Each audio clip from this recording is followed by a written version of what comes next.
Не отпускает меня моя нелюбимая тема ПП, но раз в прошлом ролике про овощные рагу обещал, выполняю. И сегодня я кого-нибудь, наверное, обижу. Потому что миллионы людей во всем мире уверены, что шакшука – это их национальное блюдо. Израильтяне, тунисцы, марокканцы, турки. Так кто же все-таки придумал шакшуку? Так вот, давайте в этом ролике приготовим разные варианты этого блюда и попробуем разобраться, что же такое шакшука и откуда она взялась и почему она так популярна. Шакшука – культовое блюдо Северной Африки, Магриба и Ближнего Востока. Там живет горячий народ, который, естественно, все время спорит за первенство и правильность приготовления. Название шакшука происходит из арабского языка, что значит смешанная, смесь, встряхнутая. А на магрибском диалекте еще и хаотичная, что отражает суть блюда. То есть яйца встряхнутые, встряхнутые, как правильно сказать, не знаю, в томатном соусе. И поэтому логично, что большинство историков кулинарии считают Магриб родиной этого блюда. И за первенство спорят Марокко, Алжир, Ливия и Тунис. Но есть и другое мнение, что шакшука могла прийти из Османской империи, где готовили похожие блюда из яиц и томатов. И тому есть основания. В Турции готовят менемен. В нем, в отличие от традиционной шакшуки, яйца перемешиваются в соусе. Именно его многие считают прародителем шакшуки. Но что точно, шакшука совсем не израильское блюдо, как многие считают. Она распространилась в Израиле благодаря еврейским иммигрантам из Северной Африки в 50-х годах прошлого века. Простая сытная еда без дорогого мяса спасала бедных иммигрантов от голода. А национальным израильским блюдом она стала только в 90-е годы, благодаря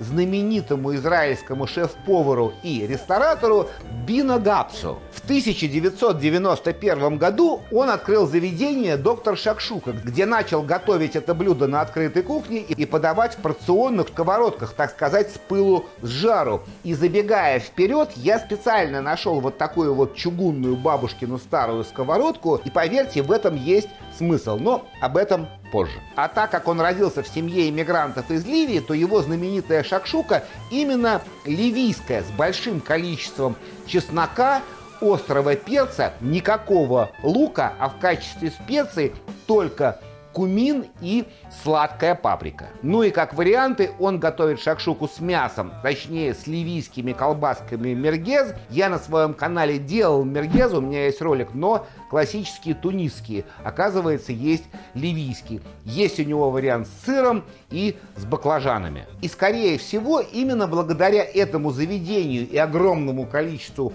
туристов в Израиль это блюдо стало так популярным во всем мире. И отсюда, наверное, родился миф о еврейском происхождении. С Ближнего Востока шакшука распространилась и по Европе. На Балканах готовят чылбыр, аналог турецкого менема. Это яйца пашот, которые подаются на подушке из теплого йогурта с чесноком, политые растительным и сливочным маслом и острым перцем. В Болгарии готовят мишмаш из обжаренных перцев, помидоров, лука и брынзы, в которые в самом конце вмешивают яйца. Получается густая, сытная яично-овощная смесь. В Италии популярны яйца в чистилище. Я их приготовлю и позже о них расскажу. В Испании уэвос а ля фламенко. Андалузское блюдо на основе софрита с паприкой, чоризо и хамоном и запекается в духовке. И писто манчего, которое я готовил в своем прошлом ролике про овощные рагу. И вслед за Испанией блюдо, конечно, распространилось по испаноговорящим странам Латинской Америки. В Мексике есть уэвос ранчерос, яйца по-деревенски.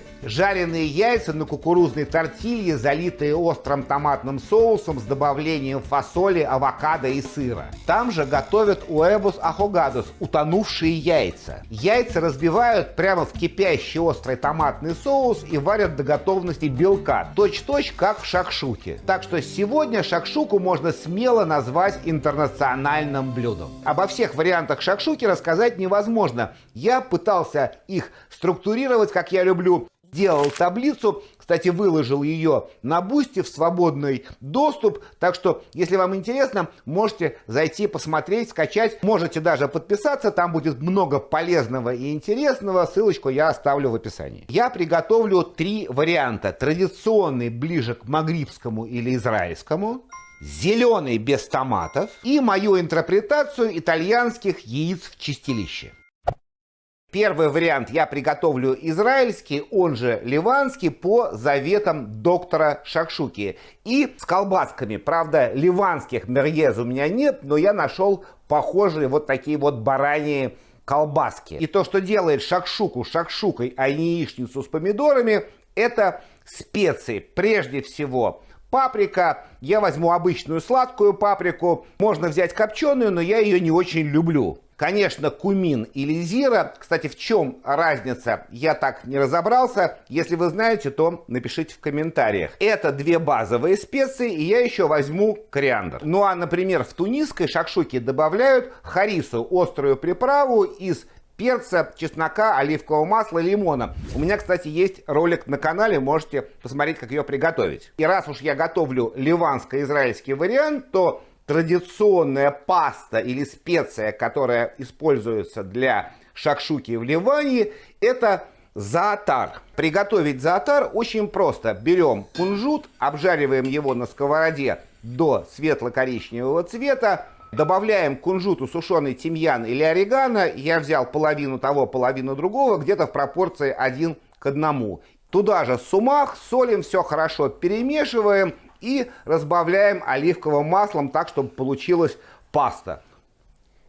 Он у меня настоялся, получилась очень вкусная такая пряная штука. Туда еще можно добавить и паприку, и кумин, и чеснок, все что угодно, вариантов миллион, но я сделал такой вот классический ливанский вариант. Томаты, сладкий перец рамира, острый зеленый перец, чеснок, разумеется, яйца. Чуть не забыл кинзу. Чтобы было еще вкуснее и сытнее, возьму брынзу и жарить буду на смеси сливочного и оливкового масла. Специи сразу чуть поджарю, кумин и кориандр, чтобы они раскрылись. И в ступке их перетру. Вот в отличие от готовых молотых, совершенно другой аромат. Точнее, он просто есть. Нарежу чеснок, как завещал доктор Шакшука. Много, ну не прям очень много. Думаю, что зубчика 3, они большие, будет достаточно. Сердцевину, как обычно, проверяем. Это молодой чеснок, видите, тут ничего нет. Пластиночками нарежу все. Перец острый и сладкий. Думаю, даже одного сладкого перца будет достаточно. У меня все-таки сковородка не огромная. Сладкий перец вот такими вот кусочками нарежу, более-менее крупными. А острый мелко. Оливковое масло. Я думаю, что масла здесь должно быть достаточно много.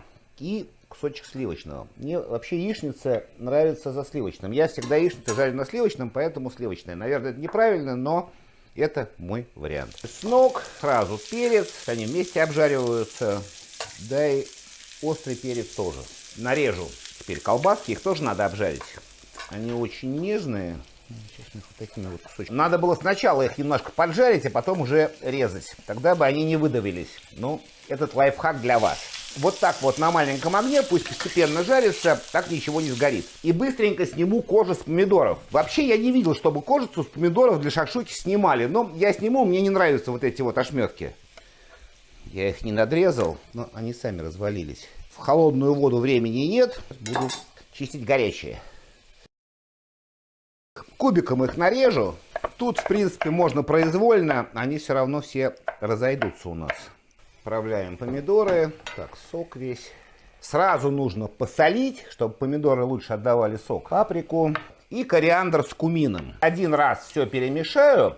И по совету доктора Шакшуки ничего не надо трогать. На маленьком огне все должно упариться, лишняя влага должна уйти, получится густой соус. Вот этот вот соус для шакшуки у евреев называется матбуха. Кстати, его можно заготовить заранее в банке, пастеризовать, и он достаточно долго может храниться. Где-то 20 минут мне потребовалось, чтобы все загустело.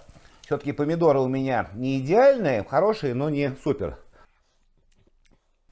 Слушайте, ядрененько. Я все-таки Немножко сахарку добавлю. Опять же, если были бы какие-то очень хорошие помидоры, то, конечно, не надо. Перемешать, чтобы сахар разошелся. Можно выбивать яйца. Только я предварительно их все-таки в мисочку, так, чтобы не попала скорлупа, в дырочку. Если желток у нас разойдется, мы всю красоту испортим. Раскрошу сыр. Он такой творожный. Это брынза, но похоже на творожный сыр. Немного зоотара. Рандомно накидаю. Кинзу. Ветки где-нибудь еще буду использовать. Хотя стебли значительно ароматнее, чем листья. Я вообще предпочитаю петрушку и кинзу класть именно в стебли. Их надо только очень мелко-мелко нарезать. Раз положено только листья, будем класть только листья. А пока мы ждем, как белок загустеет, а на этой сковородке, кстати, можно было бы даже выключить ее, потому что чугунная сковородка тем и хороша, что она держит тепло и все бы само приготовилось. Но я маленький огонь сделал, я погрею питу. Можно было бы, конечно, и питу приготовить, но я ее уже готовил в ролике про турецкий донор. Это очень просто, я оставлю ссылку, если интересно, посмотреть. Давайте затестим. Это точно не яичница с помидорами, но, к сожалению, сравнить мне не с чем, потому что в знаменитом ресторане доктора Шакшуки я не был. Но я вас уверяю, это просто взрыв вкусов.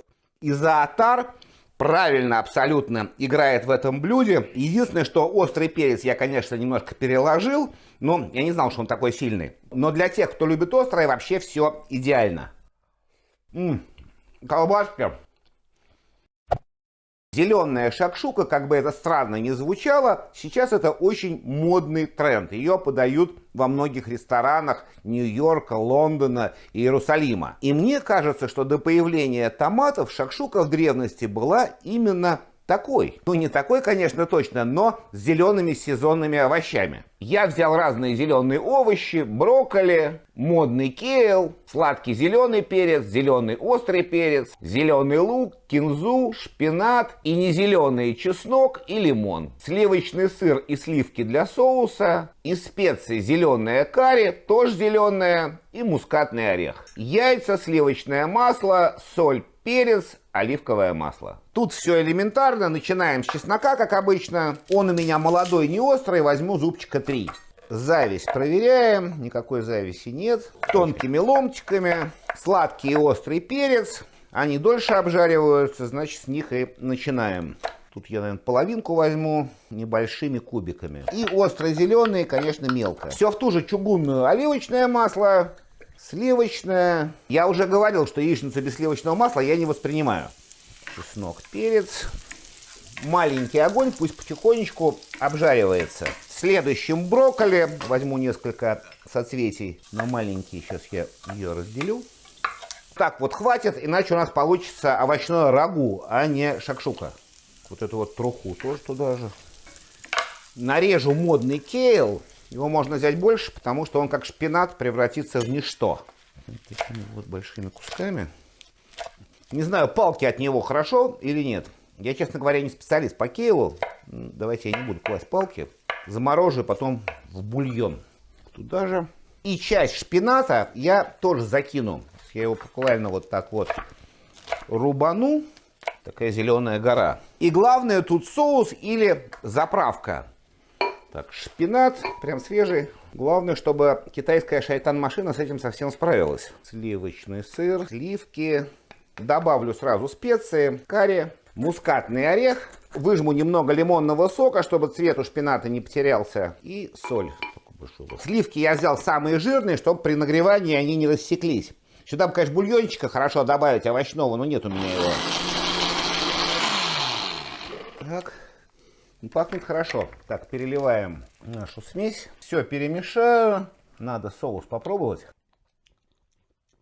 Еще остроты, точнее аромат черного перца. Слушай, вкусно. Зеленый лук я чуть не забыл. Но жарить его не нужно. Как раз сейчас я его ложу. Накрою крышкой, пусть минут 5 все это потомится. Овощи у меня должны получиться хрустящие. Яйца по той же схеме. Тут для симметрии одного не хватило. Будет 4. Все должно быть эстетично. Хотя в кулинарии четное количество продуктов при выкладке никогда не используется. Всегда нечетное. Тестим.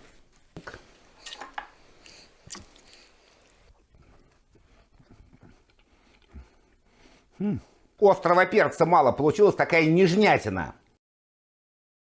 Брокколи проверю, переварились или нет. Свежее, хрустит, идеально. Слушайте, с такими вещами я тоже скоро буду ППшником. И я, наверное, крамольную вещь скажу, но вот этот вариант зеленый мне больше нравится, чем томатный. Ну, может, потому что томат просто надоели всем.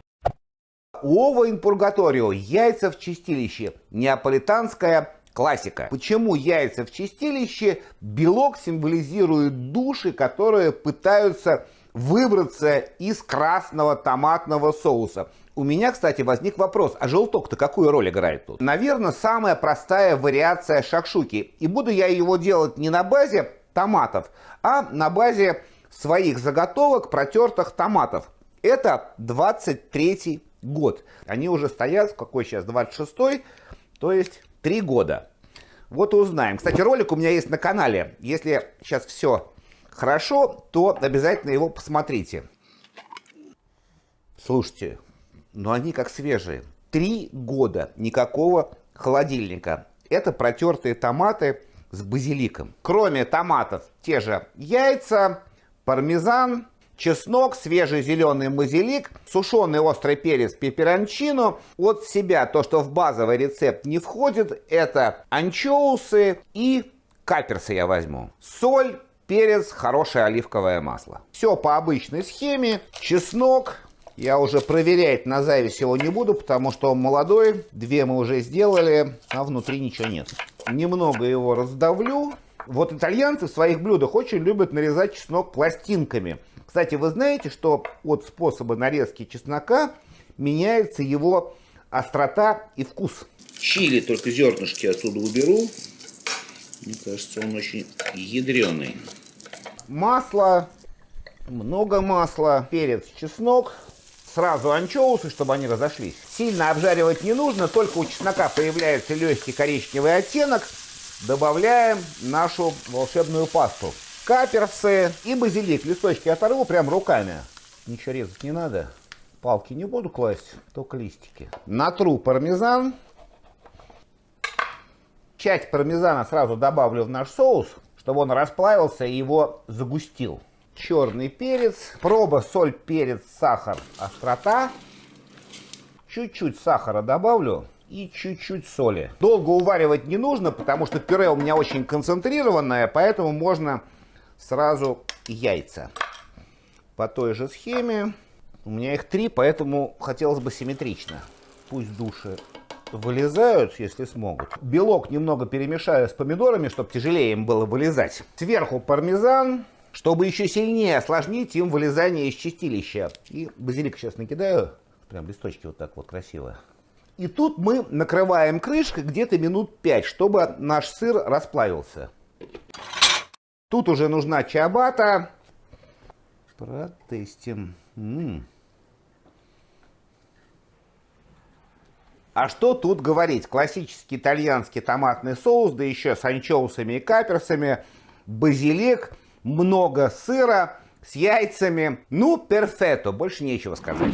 Так я и не смог определить, какая же из шакшук самая правильная и вкусная. Израильская самая сытая, пряная, с восточным колоритом. Зеленая, честно скажу, она мне понравилась больше всего. Ну а итальянская просто огонь. Жду ваши интересные рецепты шакшуки в моем телеграм-чате. Давайте обсуждать. Приятного аппетита. Обещаю, в ближайшее время больше ПП не будет. И до скорого.